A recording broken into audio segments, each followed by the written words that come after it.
And joining us now on the line from Cambridge, Massachusetts, Andrew McAfee. He's Principal Research Scientist at MIT's Center for Digital Business. And Andrew, it's good to have you on the program again. How are you doing tonight? Steve, thanks for having me. Not at all. We wanted you up first tonight because we need you to sort of lay the groundwork for our discussion to come on a subject that I suspect a lot of people don't know very much about. So let's get started. What's big data? Well, it's the right question, because do we need an adjective like big in front of data these days? We've always had data. Companies have always been processing it. The web has been around for over 15 years now. So why are we hanging this adjective big in front of it all of a sudden? I think it is appropriate, and the best way to convey that is to borrow a statistic that I first heard from Google's Eric Schmidt. He said that every 2 days now, we are generating as much data as we did from the dawn of civilization up through the year 2003. That's about 5 exabytes of data, and an exabyte is one of those numbers that you kind of hear about in grade school when you're learning the metric system and then forget about. It is a quintillion, 5 quintillion pieces of data, and a quintillion is a 1 followed by 18 zeros. It's one of those numbers that's kind of too big to get your mind around, but it does convey the raw volume of data coming out these days. And there are 2 other V's associated with the big data trend. The second one is variety. In other words, all this data that's coming at us is coming from an astonishing variety of sources. There is corporate transactions, there's the web, there's all this user-generated content, there are the searches that we do on Google, and there are industries which have suddenly exploded in their ability to generate data. Life sciences is the best example here. So it's now fairly cheap to sequence someone's genome, well under $1,000 to do that. But each person's genome consists of 3 billion base pairs of DNA. There's a huge amount of data that comes along with every one of those sequencings.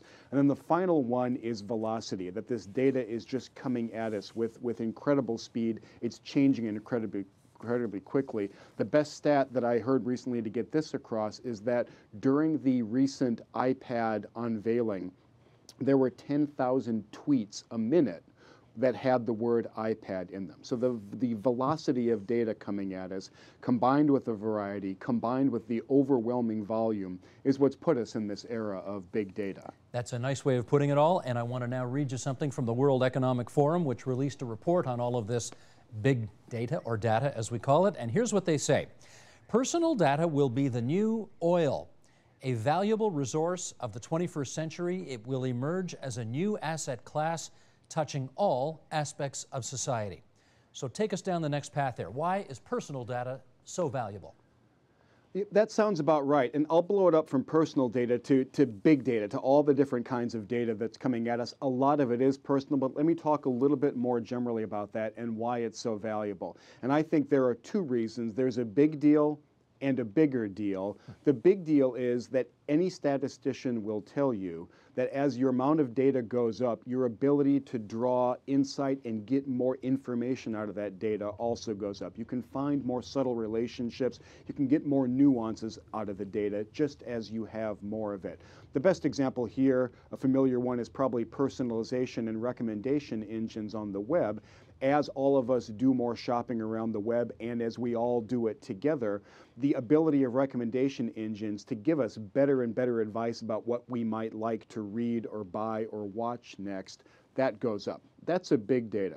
That's a big deal. The even bigger deal, I think, though, is that with new data comes new knowledge. In other words, the ability to see stuff that we just couldn't see before, to learn stuff we just couldn't learn before. And a couple examples here. I'll go back to the genomic one, where we have the ability now, really for the first time, to take genomic data at the individual level and combine it with things like, what is our lifestyle like? What environment do we live in? What's our nutrition like?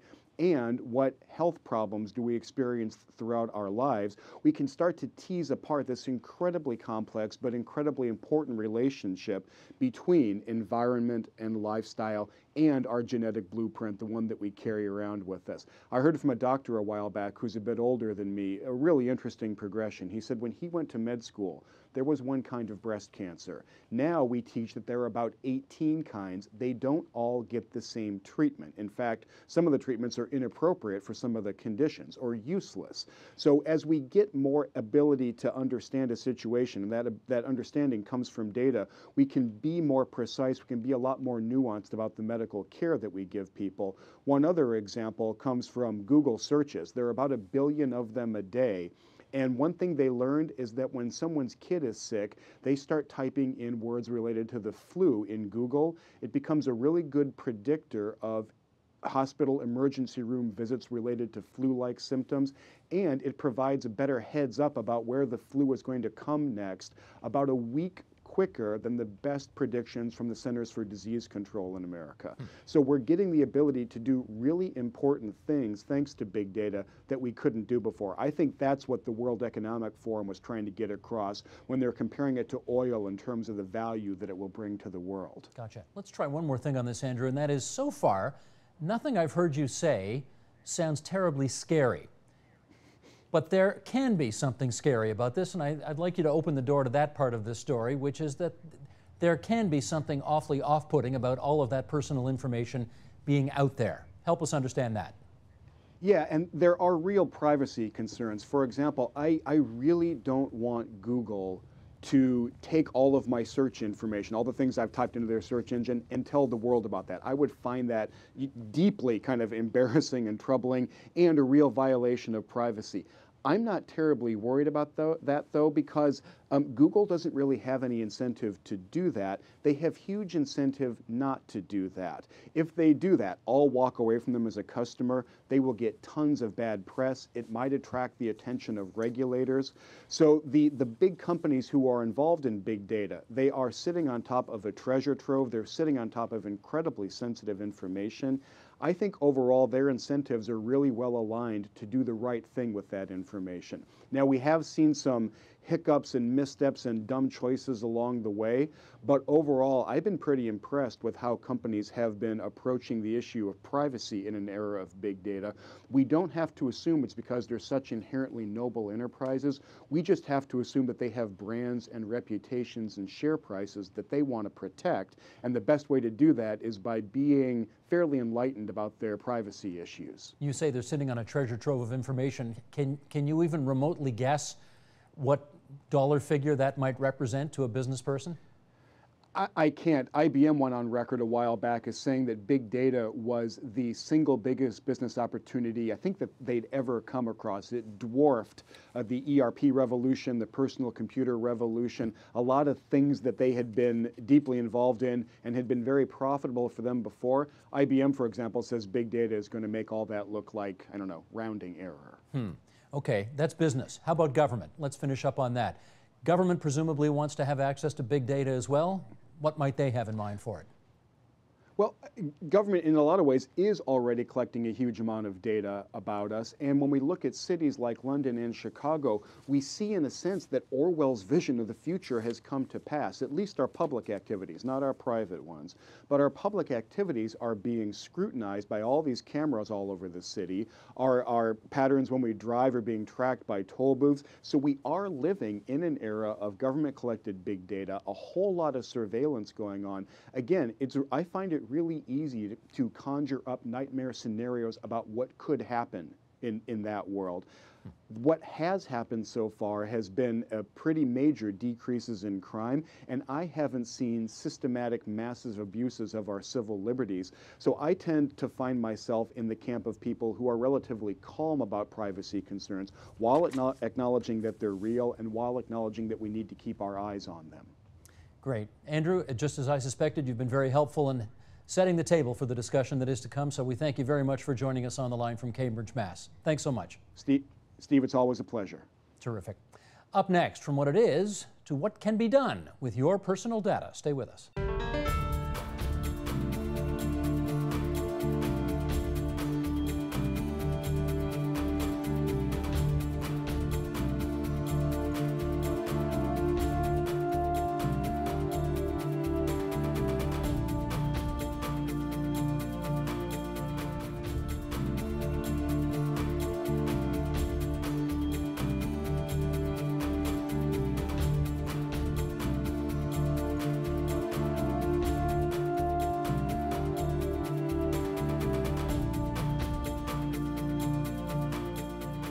Okay, now that we know what big data is, let's talk to some of the people who work in the data science field about what they do and what that data can be used for. So joining us on the line now from San Francisco, California, Hillary Mason. She's chief scientist at Bitly, a URL shortening service.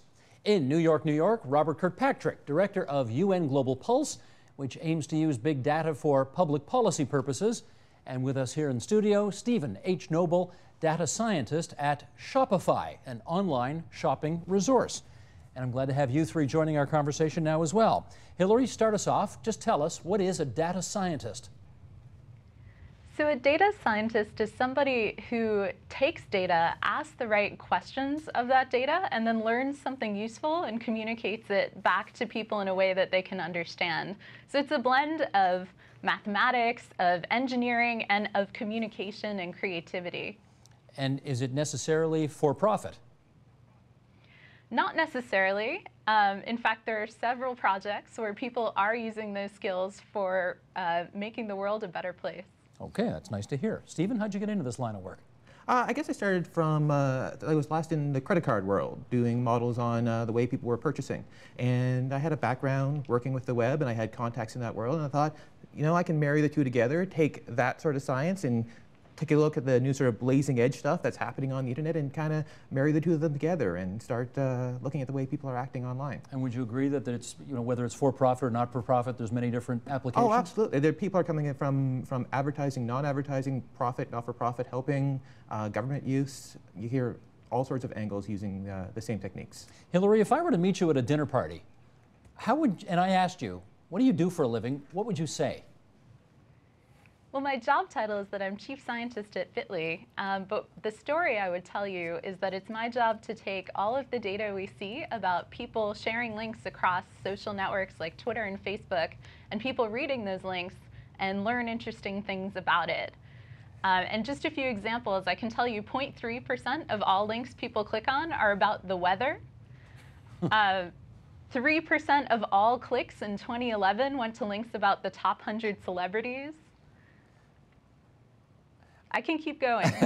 No, I think the celebrity one scared me enough. I'm going to move on from that. Robert, let me get you in here at this point. Give me, because you're clearly being with the United Nations, you're, I presume, not looking to make a profit at the end of the day on this. So give me how you use your information for your purposes. Well, Global Pulse is basically a laboratory set up to learn how big data could be used for global development. And the project came out of the 2009 financial crisis when we realized that we were seeing something new.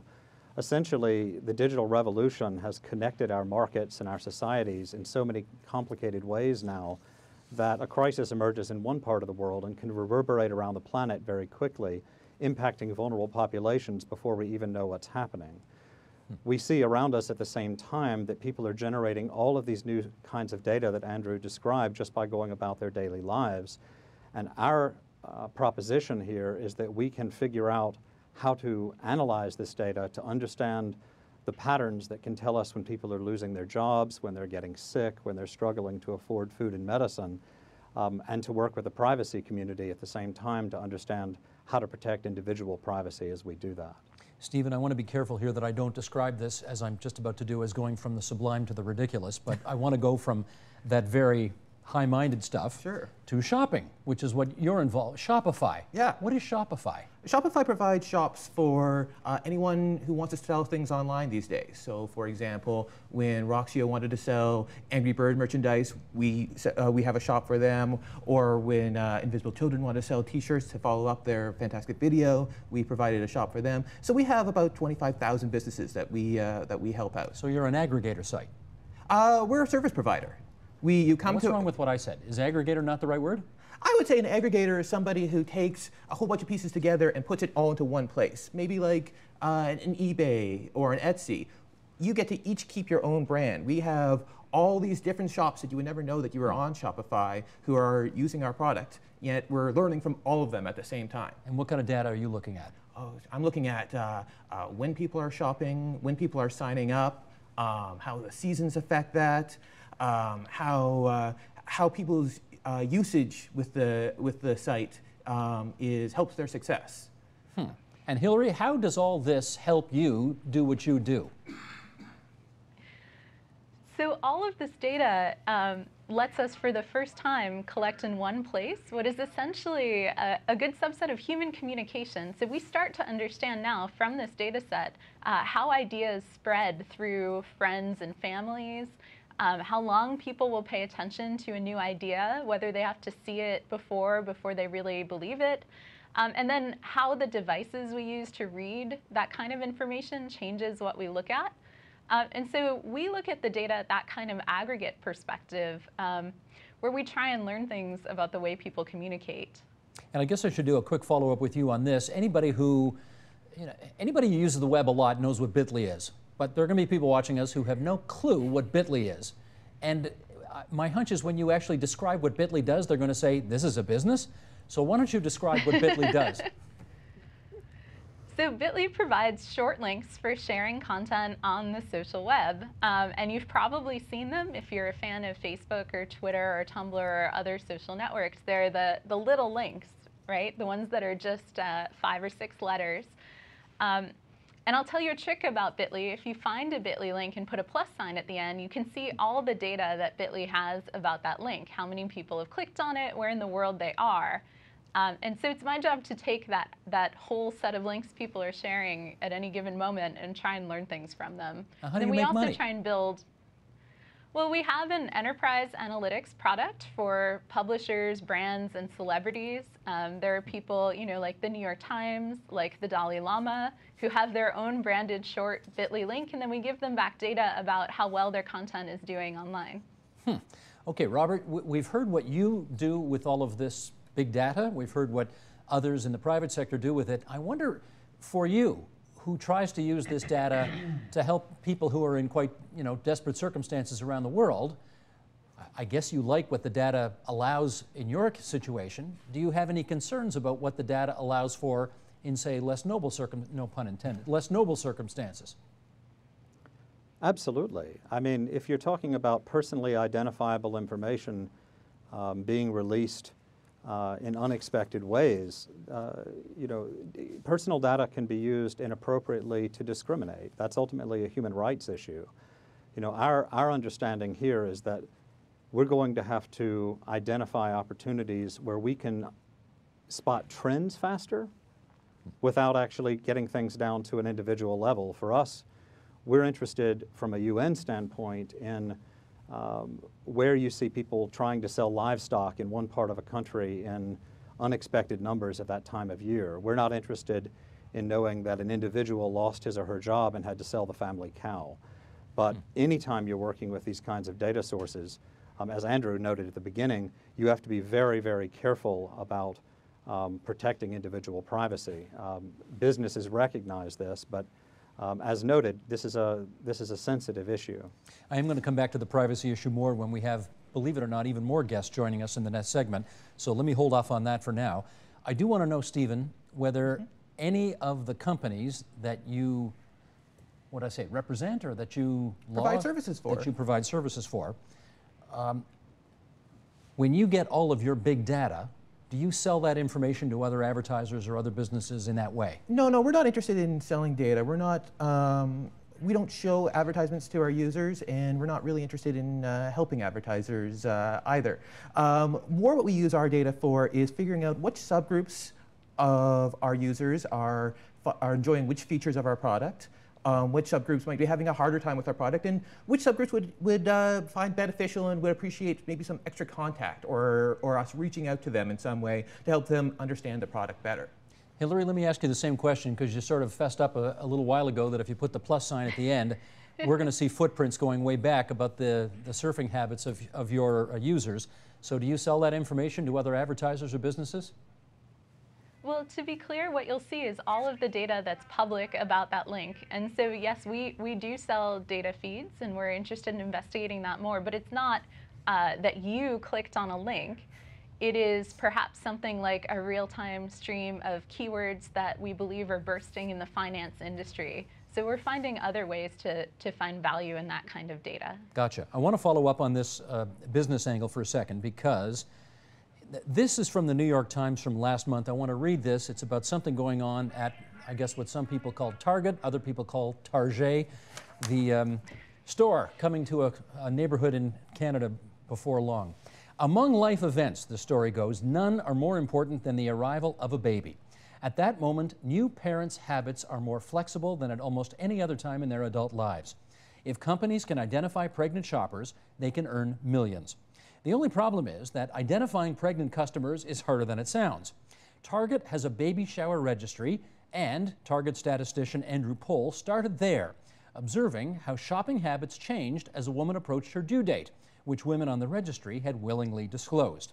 As Pohl's computers crawled through the data, he was able to identify about 25 products that, when analyzed together, allowed him to assign each shopper a, quote, pregnancy prediction score. More important, he could also estimate her due date to within a small window, so Target could send coupons timed to very specific states of her pregnancy. Pohl applied his program to every regular female shopper in Target's national database, and soon had a list of tens of thousands of women who were most likely pregnant. Okay, let's pick up on this. Hillary, does this violate people's privacy? That's a very good question. I'd like to make another point, though, which is that the mathematics to do that kind of classification are very well understood. That's actually not hard. Any statistics undergrad could do that. What's amazing in this story is the insight someone had that you should be targeting pregnant women because that's a good business opportunity. That didn't come out of the data analysis. As to whether this violates their privacy, it depends on whether they knew that they were giving that data to Target and whether they, we're dealing with a space right now where we don't have these kinds of good guidelines around whether a company should disclose that they're doing this kind of data analysis, because they certainly are, or whether they should do it privately and use it to target, or whether they shouldn't even do it at all. Robert, I know you're not in the retail world, but any privacy concerns based on that example I just read? Yeah, well, I think we're seeing, as Hillary noted, a rapidly evolving space here. You've got what we seem to see in most of the debates as a trade-off between profitability and invasion of personal privacy. I think there are a lot of opportunities to bring in public good here, but again, it all depends on to what degree you cross the line down to personally identifiable information. The example cited before around trends and keywords is very similar to what we're looking for in the UN in the sense of identifying areas and patterns that could be used to target better assistance. Personal information is a whole different ballgame. Stephen, does this cross the line? I think that's not really something for me to answer. I think because I think privacy is its own. Each person values that for themselves, and I think that's something that each person has to decide for themselves. But something I would think about that I think a lot of the data they use probably isn't something that most of us would guard. The sort of data that I would use for something like that, or might find predictable of that, is somebody, for example, gave me a survey. The most predictable point would be who answered and who declined answering the survey. Then what questions did they answer? And then maybe how long they took to answer it. And then only at the very bottom would I be interested in what they actually answered. So the things that we might think of as private might not actually be the things that are being used in this case. I take your point there, but this is, pregnancy is a pretty delicate thing, right? Mm-hmm. And you got to be careful on this kind of stuff. Does this look careful? I thought it was interesting that their response and how they used it and how they didn't simply say congratulations on the pregnancy. They mixed in extra coupons into the mix. They tried to be very subtle about that, which I thought was an appropriate response. Robert, on the other hand, if you are moving closer to that magic day, there is stuff you're going to need. And if they're prescient enough to pick that up, isn't that okay? It's this is a space where we have many different understandings of what personal data is, and I think many people find this kind of thing creepy. Others do not. Remember that people are online on networks like Twitter talking about their being sick, and they tell things online that they wouldn't necessarily even tell their doctors. So we have many different cultures around privacy that vary across the world. But this is an incredibly important discussion, and we haven't yet had, as was mentioned at the beginning of this discussion, a seriously catastrophic incident where many people have been harmed as a result of this type of use of data.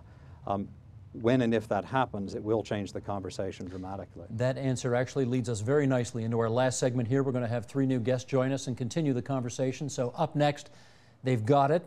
Now what should they be allowed to do with it? We'll open this all up to debate right after this.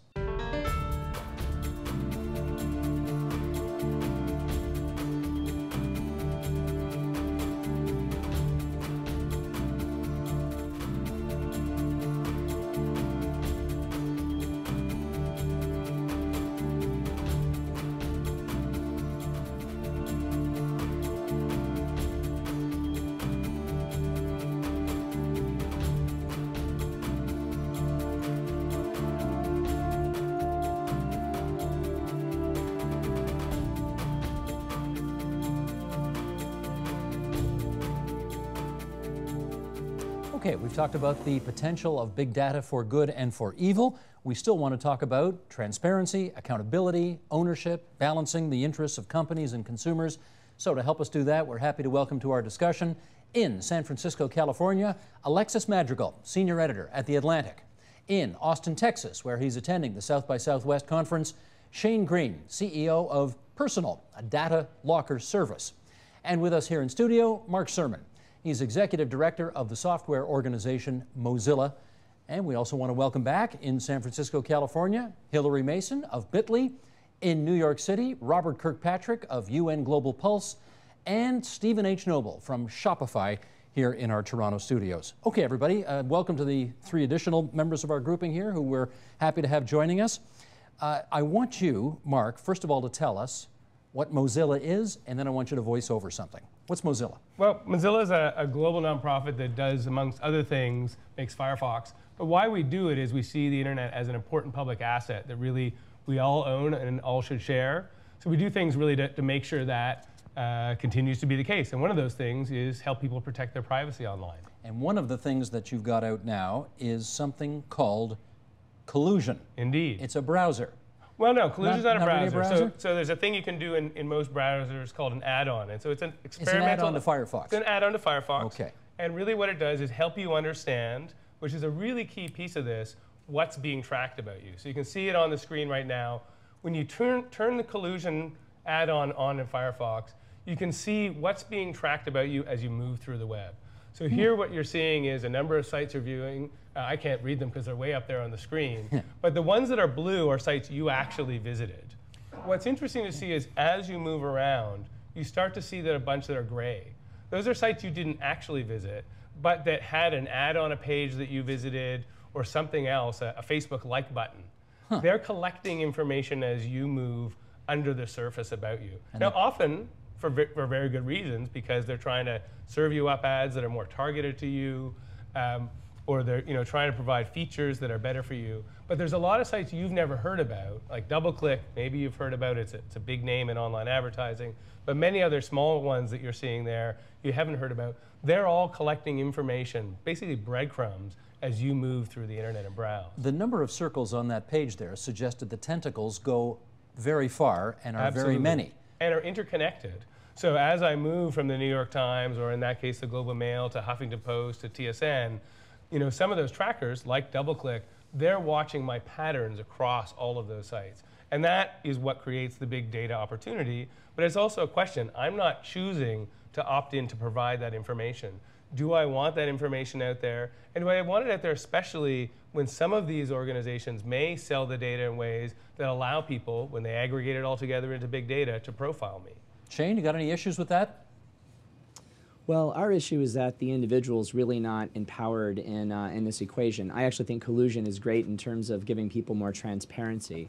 But what's been missing to date is actually tools for the individual to actually aggregate and use their own data in the ways that they're comfortable with the foundation of privacy and security. And we call that small data. We think it's big data for people, and we think that's the next big thing. Alexis, you wrote a much discussed piece in The Atlantic on this issue, and I want to just share an excerpt of it for our fellow guests and for our viewers tonight, and then I'm going to come back and ask you a question about it. At the heart of the problem, you write, is that we increasingly live 2 lives. A physical one in which your name, social security number, passport number, driver's license are your main identity markers, and one digital in which you have dozens of identity markers which are known to you and me as cookies. These markers allow data gatherers to keep tabs on you without your name. Those cookie numbers, which are known only to the entities that assign them to you, are persistent markers of who you are, but they remain unattached to your physical identity through your name. There is a thin wall between the self that buys health insurance and the self that searches for health-related information online. Left to their own devices, ad tracking firms will eventually be able to connect your various data selves, and then they will break down the name wall if they are allowed to. Do you think we are headed for a world where your offline and your online selves are one and the same? Yes, I do actually. I mean, absent some sort of regulation or much more toothsome self-regulation by the industry, that's kind of where we're headed. I mean, right now you've got a lot of data out there that can be attached to individuals, but that currently is not considered to be attached to individuals. But what we're betting on is that the technology is going to stay at such a level that that will never be able to happen. And I think betting against the progress of computation and analysis is probably not a great idea. I think some researchers have already shown that in some cases, what's considered to be non-personally identifiable data is in fact able to be repersonalized. I think right now, like, the big question for me is, like, what is anonymity? Like, how do we even describe what that is online when you can essentially have someone be completely identified persistently through time on the internet by like 200 companies, and yet we're going to say that's anonymous because we're just saying that. We don't know their name. And I think there's a lot of like really deep philosophical issues that we haven't resolved around this. Mark, would you agree this notion of anonymity is really gone now? Well, it's gone, it's at risk, but I think it's all something that we want and assume is there. And so, you know, as Alexis said, you know, we've got cases where people can infer out of big data that small data. And really, you know, I think we need three things. We need a broad public understanding of what's going on. I mean, we really don't think about this stuff every day. And so that's what collusion is in first case aimed at. But I think in that small data question, we need to get to a point where we can have choice. Like, can we anonymize or pull back certain data? Maybe I'm doing particular things on the web, but I would like some of those things to be anonymous. Somebody said earlier, you know, I don't want Google to share all my information about what I search for, probably because some of the things I wouldn't want to share. So I think we need to be able to make some of those choices. And then I think the third thing we need is a debate about this stuff. I mean, we're only going to get to the point where we are comfortable, where we're making good decisions, if we actually can have a discussion about what's going on. Stephen, how about it? Our anonymity seems to be disappearing before our eyes.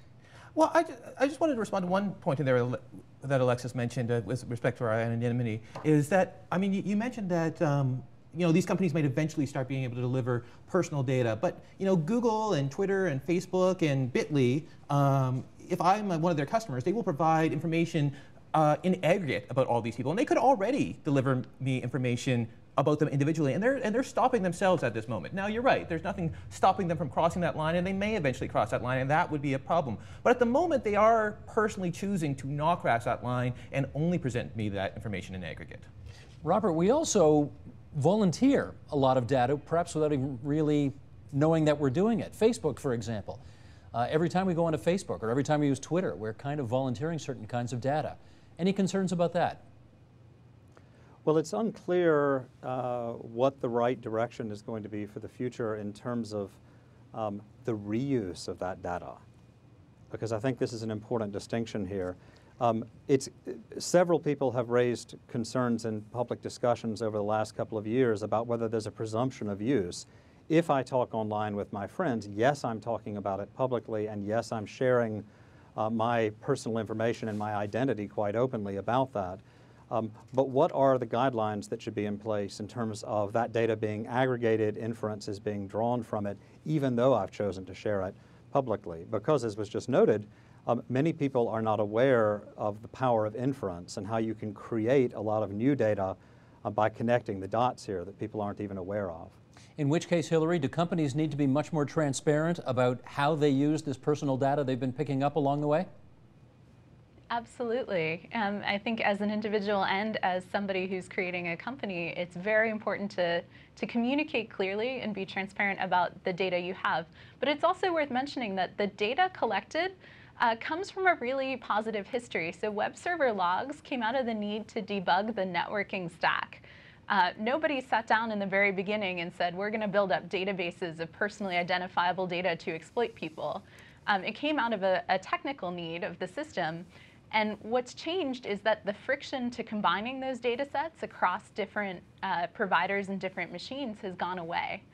And so now we're at a point where, when 30 different people combine those data sets and they see what you've clicked on 30 different sites or beyond, then it becomes something to be worried about. And so there are parallels in the offline world, like when different states in the United States combine their driver's license databases. And suddenly when you got a ticket in one state, you'd still have to pay it if you lived in another state. And so we do have existing metaphors for dealing with these kinds of discussions. In which case, Shane, how do we make sure that we get companies to be more responsive, more responsible, more transparent, all of those things? Well, I think one of the keys is consumers actually becoming very proactive in this process. And for all of the efforts of big data and as much data as they capture about us, our belief is that the individual actually has the long-term competitive advantage at knowing ourselves and creating and curating our own data. And so we actually think, while there's a big need to make sure that there's transparency and the right practices to protect people, we actually think that empowered with their own data, people are actually going to drive change themselves and be amazed at all of the things they can do with data in their own life. Just while you've got the floor, Shane, you represent Personal. What is that? So Personal is the first data vault. You called it a data locker. That's another way of referring to it, that allows people to have a safe, private place that they own to aggregate and curate all of the digital data about themselves and their lives, including, say, the data from their car even, their home, about their kids, their travel preferences, etc. And then on top of that data vault sits what we call a private personal network, which is a set of permissions to decide who gets to see what. And when you do decide to give access, say, to another person or to an app or a web service, along with that comes a legal agreement that says, I'm giving you access to this amazing set of data so you can provide me a more personalized experience, help me shop better, et cetera, whatever it might be. But you have to recognize this is my data and that I'm giving it to you for this purpose, and you can't sell it out the back door. You can't not protect it. You can't act as if it's yours. And most importantly, you have to stop using it when I ask you to. And so that really is turning the whole big data model on its head while still embracing data and embracing technology to make our lives better. Alexis, what do you think of this idea? I actually love the idea, and I think the main reason is that we need a pretty radical solution to privacy problems online. I think if people were to know the scope of an amount of data that's collected, even if it's not personally identifiable, people don't like it. And the fact of the matter is that the reason that we continue to do it is because, as Shane was saying, no one really knows that it's happening. And so I think a solution like Personal that allows people to take control and mete out the data however they'd like is a great idea. I mean, there's obviously some problems with the model. I mean, one being, how much are people willing to actually invest in one particular service like Personal? I mean, the other being that, the actual value of a lot of these profiles and the way that they're sold online is fairly small. Like, people will pay, say, for 1,000 profiles, usually bought in chunks of 10,000 or more. They'll pay like $5 or something, like at the upper end. And so, you're talking about the per person value is fairly low. And so companies like Personal are going to come up with all these other ways to make your data even more valuable than it already is. And that might be a great thing in the end. Shane, now before I give you equal time in responding to that, just give us a sense about, like, ballpark dollar figure. Your service costs what? So our service today is at no cost to the individual. Our value proposition on the economic side, and as I said earlier, there's a whole host of non-economic benefits to using a service like this. But on the economic side, and I really would love to respond directly to Alexis, I don't think anyone actually knows what the fair market value of their data is. And I think done at scale, where, say, Facebook last year made $4 average revenue per user, or Google made $30, it's a lot more than $34. And I can tell you today, knowing, for example, that earlier you gave the example of being pregnant, but something much more easy to understand, like going on a trip. The fact I might be going on a family vacation in 2 months, that 2 other families are going with me, and that we all have kids, and we're thinking about the Caribbean, the amount of dollars we would spend in a context like that would be literally to advertisers and marketers who might reach you in this anonymous, safe way, be worth hundreds of dollars. And so a single purchase, a single transaction like that can absolutely change the entire game around people understanding how valuable their data is. Okay, let me ask everybody just to get comfortable for a second here, because this next question requires a bit of setup. So, to that end, in the last couple of months, there were two major announcements, both from Twitter and Google, about personal data, and I want to go into those a bit. First, March 1st, two companies announced that they have been licensed by Twitter to analyze archived tweets and demographic information about users, such as location. They plan to release the data in packages for customers to mine, and that represents 2 years of activity. Second, Google has put in place new privacy rules that allows it to take what it learns from a user from one service, let's say Gmail, and use that information to tailor what that user sees on other services. For example, information from the content of emails could shape what kind of advertising a person sees when they hook up on YouTube. Okay, of the new privacy policy, Google's director of privacy wrote the following: "Our approach to privacy isn't changing. We're not collecting any new information as a result of this change. We're not altering any of your privacy settings, and we still won't sell your personal information to advertisers. We just want to use the information you already trust us with to make your experience better." Having said all that, Mark, any concerns? Well, I mean, I think the real concern goes back to us understanding what's going on. I mean, whether or not there's money in what Personal is doing and Shane is doing, which I think is awesome, really it's about a value exchange. So do I feel, as the Google's head of privacy says, they're giving me enough value in exchange for how they're using that information? And so I think a real piece of this is for people to understand that.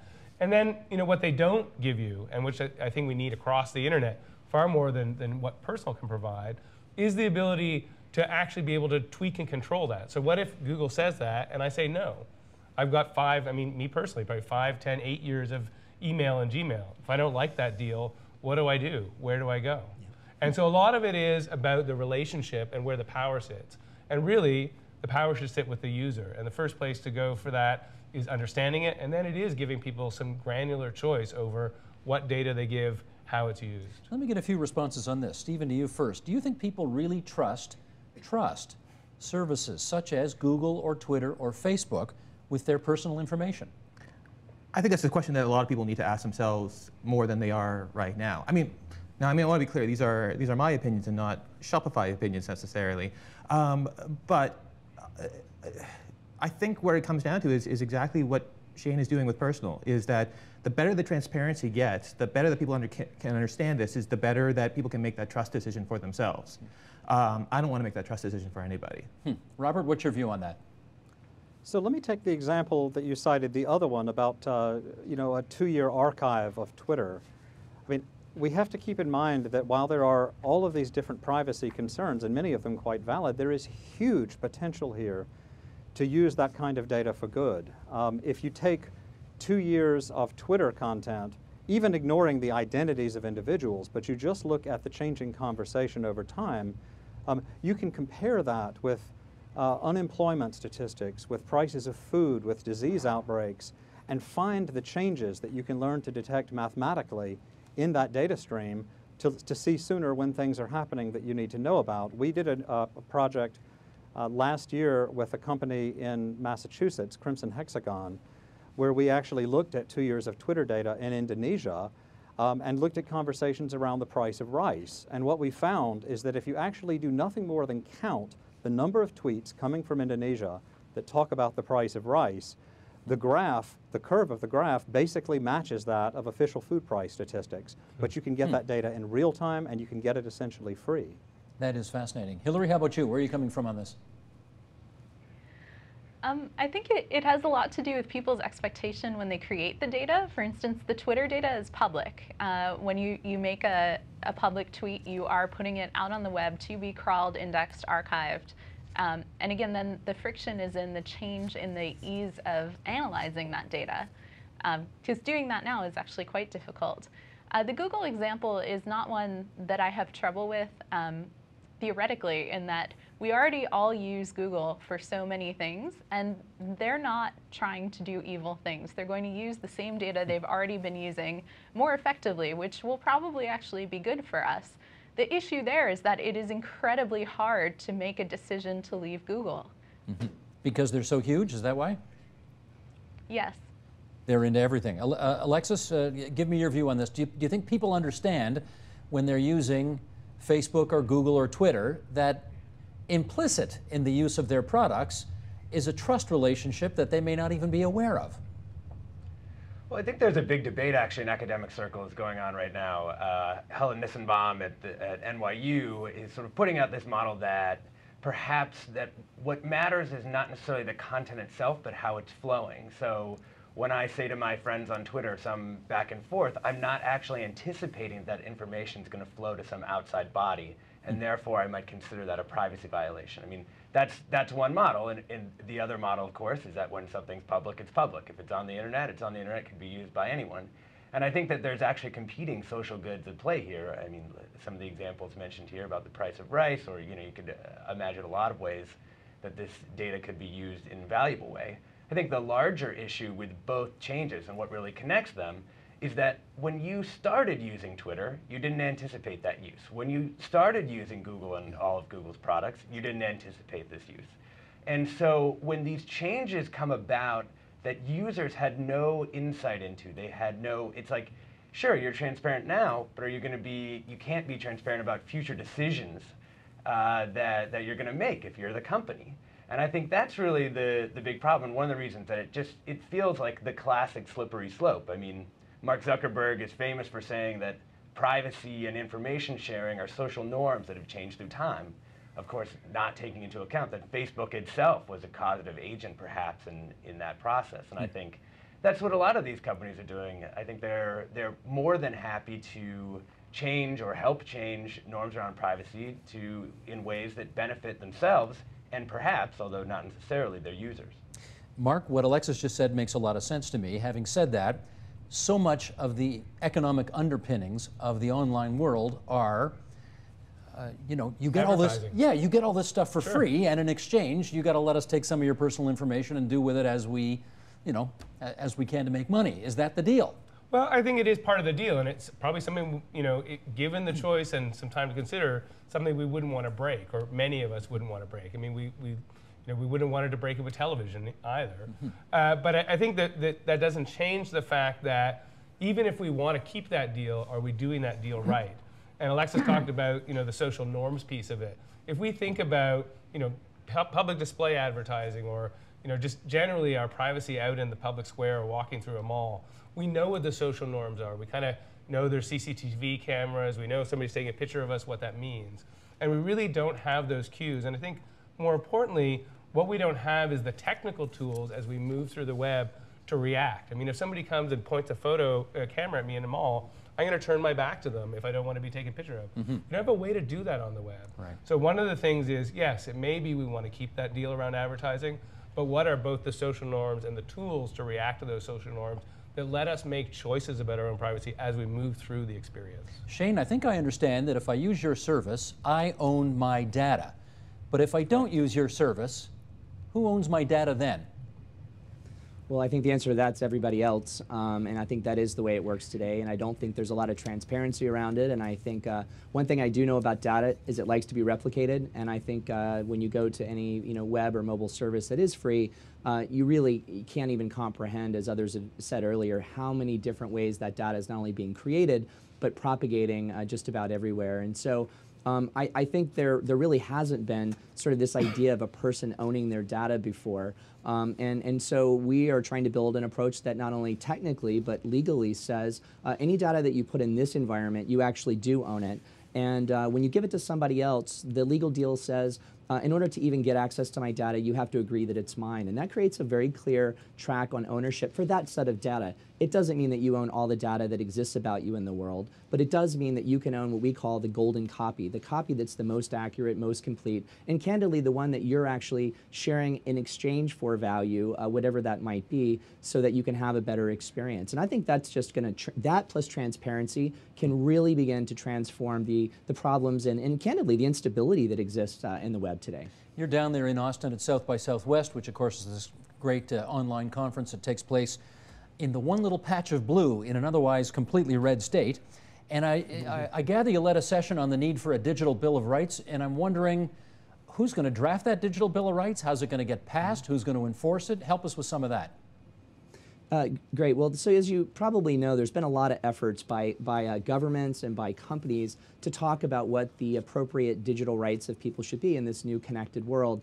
And as we looked at it, we felt like that people, individuals, ought to actually be driving that. You know, several hundred years ago in the United States, when folks got together to talk about these abuses from King George, they didn't ask his permission to get together or what they decided to assert as their Bill of Rights. And we feel like that people are missing in this debate. And as good as some of the thinking is from governments and from companies, as we know, they need big data. Their interests at the end of the day are not 100% aligned by people. And so we led this session with a couple of other folks. We brought privacy experts in, and we have created this draft Bill of Rights. It's 6 very simple rights like transparency, the right to privacy, the right to security, et cetera, and put it up at ourdigitalrights.org for people, not companies or governments, to come in, comment on for a few months, and then we actually expect to start a ratification process. And we have a long list of companies that have already agreed to live by those rights and to respect them. And we think they're very foundational. And we're very excited about that, but it's got to be by people. It's not by me, the CEO of a company, or the privacy commissioner of a province. It's got to fundamentally come from people becoming aware of the need for these kinds of rights and actually asserting them. Robert, neat idea. Is it enforceable? It's an interesting question if it's enforceable. I think getting a groundswell of energy and support for anything that helps drive better education of the public around the risks and opportunities, both for harm and for good around big data, I think is going to be very valuable. I increasingly myself, not speaking for the UN, find myself when I see a clever recommendation for myself on a web page, want a button next to it where I can click and see exactly how the company knew that. So I think we have a whole set of opportunities here to continue to move in a good direction, but make sure we understand what we're doing in the process. Hillary, down to my last minute here. What do you think about this digital Bill of Rights? Good idea? Oh, I love the idea. And as someone working at a startup, this is something we would definitely want to support. Of course, the details matter a lot, so I'm really excited to see what it turns out to be. Alexis? Yeah, I mean, same here. Again, the details really matter, and I'm glad that they'd be battled out in public rather than like a working group somewhere tucked away. The devil always is in the details. We thank all 6 of you for coming on our program tonight for a really good discussion about a topic that needs a lot more attention. Can I thank, out of town in San Francisco, California, Hillary Mason, the chief scientist at Bitly. Also want to thank Alexis Madrigal, beside you, the senior editor of The Atlantic, and we would recommend your piece, Alexis, which was a great read. In the bottom right-hand corner of our screen there, Robert Kirkpatrick from the United Nations Global Pulse in New York. On the bottom left side of the screen, Shane Green in Austin, Texas, the CEO of Personal. And here in our studios in Toronto, Mark Sermon, the executive director, Mozilla, and then Stephen H. Noble, the data scientist at Shopify. And that's another thing I learned today. You say data, I say data, whatever. Anyway, 2 different pronunciations for the thing. Thanks so much, everybody. Support Ontario's public television. Donate at tvo.org.